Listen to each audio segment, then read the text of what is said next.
नमस्कार, मैं हूं हिमांशु मिश्रा। आप देख रहे हैं ग्लोबल भारत टीवी। पप्पू यादव का एक और बयान सामने आ गया है। जी हां, पप्पू यादव कह रहे हैं आ रहा हूं मुंबई सबको औकात दिखाने।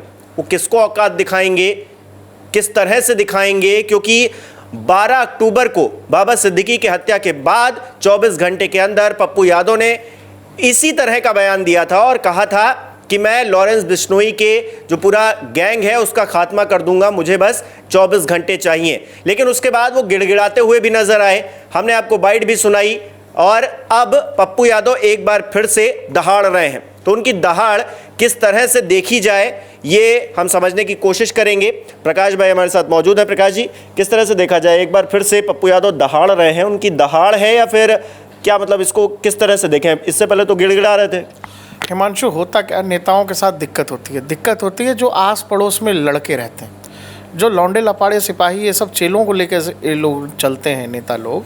तो चेला सब क्या कह देता है कि नेताजी तो बहुत बेइज्जती हो रही है 5 दिन से आप बोले 24 घंटा में तो सेट कर देंगे, इधर फिर 2 दिन से आप बोल नहीं रहे हैं तो सब लोग एकदम उड़ रहे हैं बहुत ज़्यादा। नेताजी अब फिर कुछ बोलना पड़ेगा आपको, और आप रहे अपने ज़माने के हीरो हैं, आपको बताइए ऐसे सब बोल रहा है। तो नेताओं को चने के झाड़ पर चढ़ा देते हैं। इनके आस पड़ोस जो 2-4-10 जिनको चापलूस कह लीजिए, जिनका जीवन इसी में चल जाएगा कि सुबह का शाम का अपना व्यवस्था हो जा रहा है, जिंदाबाद जिंदाबाद चल रहा है, नेताजी को चढ़ा दिए तो नेताजी फिर जोश में आ गए, बोले गए सबको औकात बता देंगे। अरे भाई, किसको औकात बताओगे?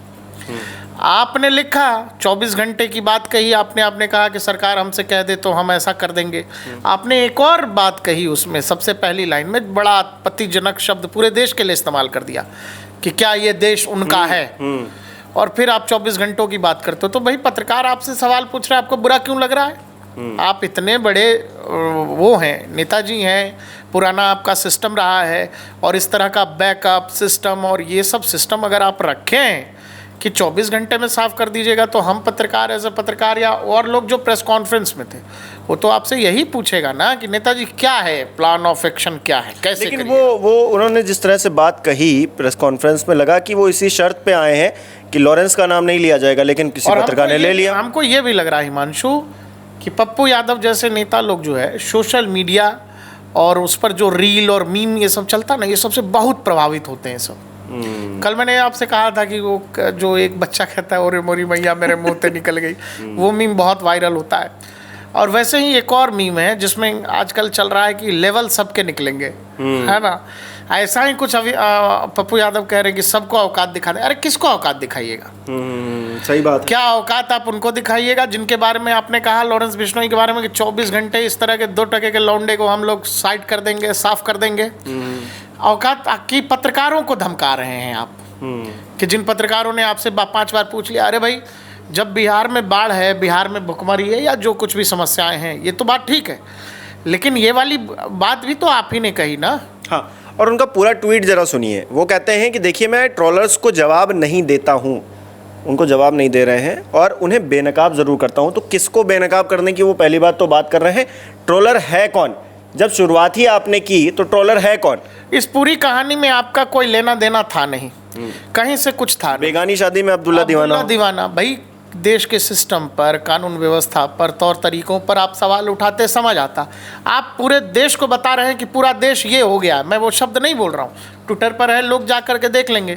तो आप इतने बड़े हवाबाज हैं और आपको ये लग रहा है कि आप देश को कुछ भी बोल करके निकल जाएंगे और पत्रकार आपसे सवाल भी ना पूछें। आपका क्या इतिहास है? आप क्या किसी मंदिर के बाहर फूल बेचते थे? या टेंट का काम था आपका, या शादी ब्याह में फूल पहुंचाते थे, धार्मिक पूजा पाठ करते थे? क्या है, साधु महात्मा है आप?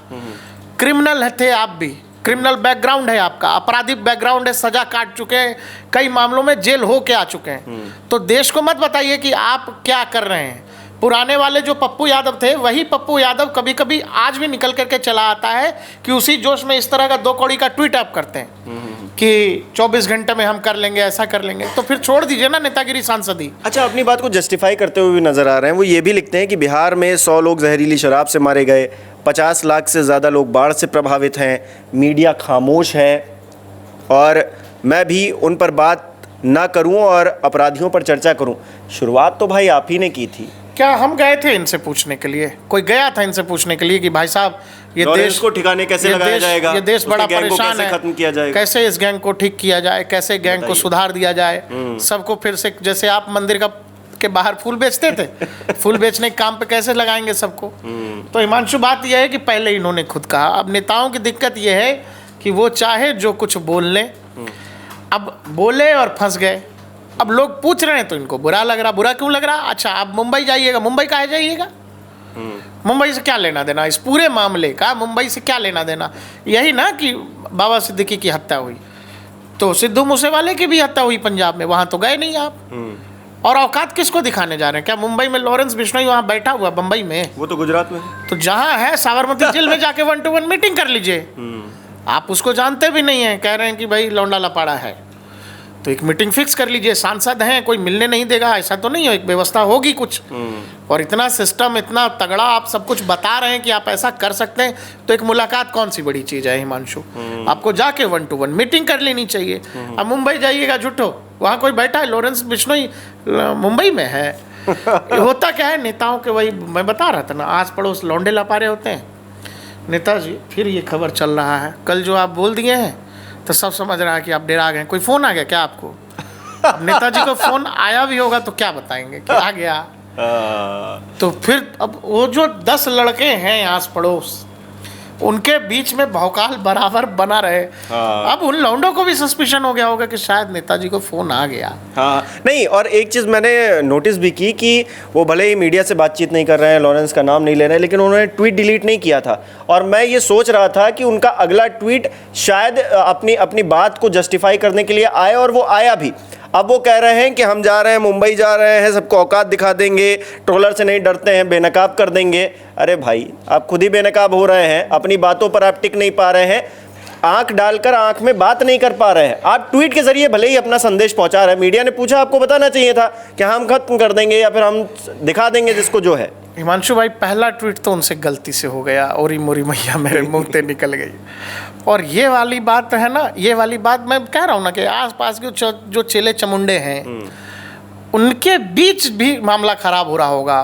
कह रहे नेताजी प्रेस कॉन्फ्रेंस में नहीं बोल रहे, नेताजी नाम ही नहीं ले रहे, 24 घंटे में गैंग कैसे खत्म होगा? तो जो आसपास की मंडली होगी उसके बीच भी इस तरह की चर्चा हो गई होगी। तो ये वाला उस दबाव में ट्वीट किया गया है कि ठीक है, आप मुंबई जाके किसको औकात बताएंगे? आप क्या हैं? निर्दलीय सांसद हैं आप पप्पू यादव जी, किसी पार्टी से भी कुछ नहीं है आप, है ना?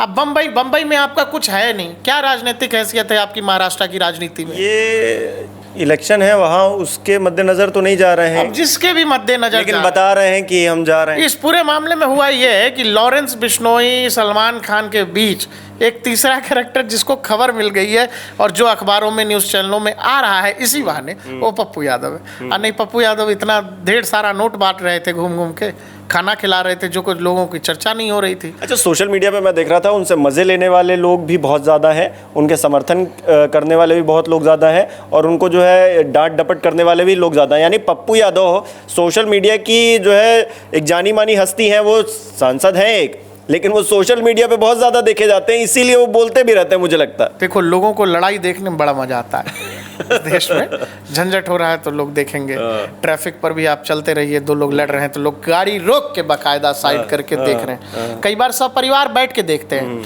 कि सब लोग हैं बैठे, अरे थोड़ा देख लेते हैं, अरे भाई साहब बहुत गलत हो गया आपके साथ। कोई अगर ऐसे भी निकल रहा है तो उसको भी चढ़ा के लड़वा देते हैं लोग। अभी इस पूरे मामले में लॉरेंस चल रहा था, पप्पू यादव ने कह दिया, तो अब लोगों की इच्छा है कि अगर पप्पू जी ने कहा है कुछ तो बात होगी, क्योंकि पप्पू यादव का भी इतिहास है उस तरह का। लेकिन फिर देखे कि पप्पू यादव अब बोल ही नहीं रहे कुछ, तो आस पड़ोस के चले चमुंडे फिर चढ़ा दिया, बाबा ऐसे कैसे, आप कमजोर थोड़ी हैं। फिर बाबा को लगा कि अरे नहीं यार, हम भी मजबूत हैं। बाबा फिर ट्वीट कर दिए। तो ये थोड़ा लोगों को रोचक भी लग रहा है, अच्छा लग रहा है कि यार एक तरफा मामला नहीं है लॉरेंस बिश्नोई का। एक बिहारी पप्पू यादव, वो देखो हम लोग भी बिहार से, तो हम लोगों को भी लगता है कि एक बिहारी 100 पर भारी नहीं सुनते हुए सब। तो हम लोग भी ऐसा सोचे थे कि पप्पू यादव बोले तो कुछ तो मामला है, फिर देखिए एकदम ठंडा गए। लेकिन अब फिर बोले हैं, तो अब देखिए बम्बई जाके क्या करते हैं, ऐसा क्या करेंगे बम्बई जाके। अब ये देखना दिलचस्प रहेगा कि वो मुंबई कब जाते हैं और मुंबई जाके वो क्या करते हैं, ऐसा क्या करते हैं जो उनका जो पहला ट्वीट था कि मैं 24 घंटे की मोहलत मिल जाए तो मैं सब कुछ खत्म कर और ये दूंगा, पूरा लॉरेंस देश बिश्नोई का उनका है। हाँ, तो ऐसा वो क्या करते हैं ये देखना दिलचस्प रहेगा, क्योंकि मुंबई जाने से सिर्फ बात नहीं बनेगी। और वो औकात किसको दिखाते हैं, बेनकाब किसको करते हैं। मीडिया वालों ने सवाल ही तो पूछा था, क्या गलत कर दिया था? आपने ही ट्वीट किया था, उसी पर सवाल पूछा था, कोई अलग से लाकर तो पूछा नहीं था। लेकिन आप प्रेस कॉन्फ्रेंस करते हैं इस शर्त पर कि लॉरेंस का नाम नहीं लिया जाएगा। आंख में आंख डालकर बात करिए पप्पू यादव जी। अगर ट्वीट से ही बात करनी है तो फिर तो कोई बात ही नहीं है। हमारे दर्शक इस विषय पर क्या समझते हैं, क्या सोचते हैं, हमें कमेंट करके जरूर बताएं। बहुत बहुत धन्यवाद।